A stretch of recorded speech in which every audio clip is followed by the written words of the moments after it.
त्यागात शांतिरनंतरम, भगवान ने कहा भोग के बाद शांति नहीं, तृष्णा पैदा होती है। भोग के बाद शांति नहीं मिलती है। कुछ क्षण के लिए वो कामना का भोग किया इसलिए शांत लगता है, फिर उसके बाद जो उसकी तृष्णा पैदा होगी वो तांडव देख रहे उस तृष्णा का पशुवताचरण। हम बातें बड़ी ऊंची ऊंची धर्म की करते हैं, लेकिन नींव नहीं है धर्म की। ये ब्रह्मचर्य पूर्ण जीवन के लिए अमृत पद है, चाहे गृहस्थी में हो, चाहे व्यापारी हो, चाहे किसान हो, चाहे और विरक्त मार्ग का तो यही मुख्य ऐसा आधार है जिसके ऊपर वो विविध प्रकार की दैवी संपदा का अनुभव करता है। पहला है जो आप देख रहे हैं, सुन रहे हैं, बोल रहे हैं, वो कामोत्तेजना वाला नहीं होना चाहिए, क्योंकि उससे आपके मन में संकल्प बनेगा। संकल्प भोग का बन गया तो क्रिया हो या ना हो आप ब्रह्मचर्य नहीं रह पाएंगे।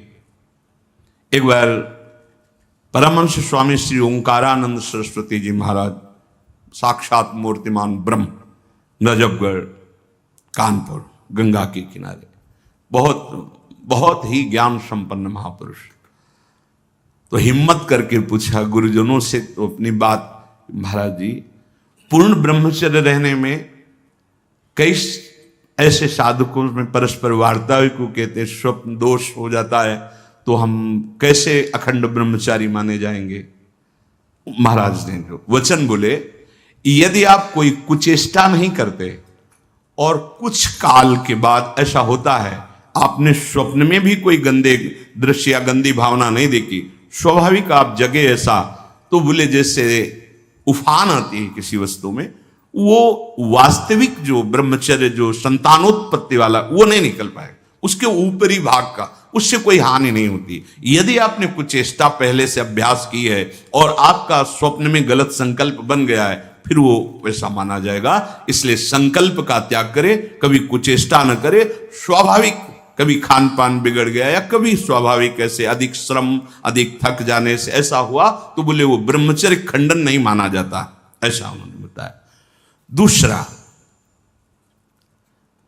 अब हम सामने तो आंख नहीं मिला रहे काम भाव से, लेकिन हम छुप करके किसी शरीर को देख रहे हैं।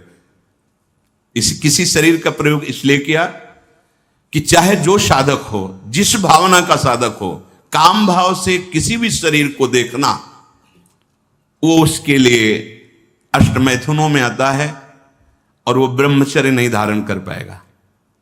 भावनाएं हैं अलग अलग, काम भावना का अलग अलग आरोप शरीरों में किया गया है। समय परिवर्तन के साथ बुद्धि का परिवर्तन होता जाता है, कामनाओं का अलग रूप होता चला जाता है, जो हमने कभी शास्त्रों में नहीं पढ़ा वो देखने को मिल रहा है। किसी भी शरीर की तरफ छुपकर या किसी बहाने से काम भाव से देखना, अगर ऐसा देखते हैं तो आप अष्टमैथुनों के अंतर्गत है और आपका भाव बिगड़ जाएगा, आप संयम से नहीं रह पाएंगे।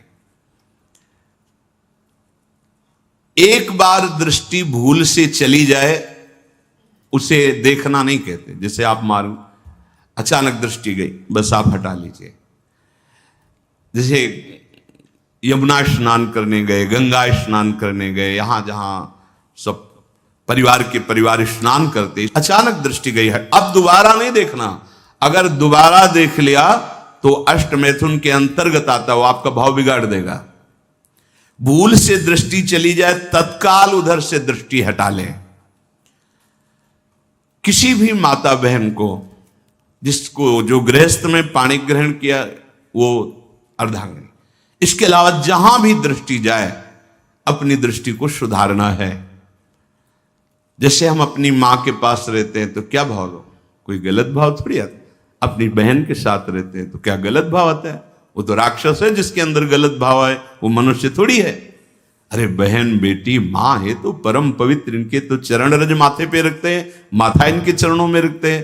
देखो कितनी सुंदर रीति हमारी ने तो देखा है, कभी बेटी से पैर नहीं छुआते थे पिता, पैर छूते ही थे। हाँ, बेटी के पैर छूते।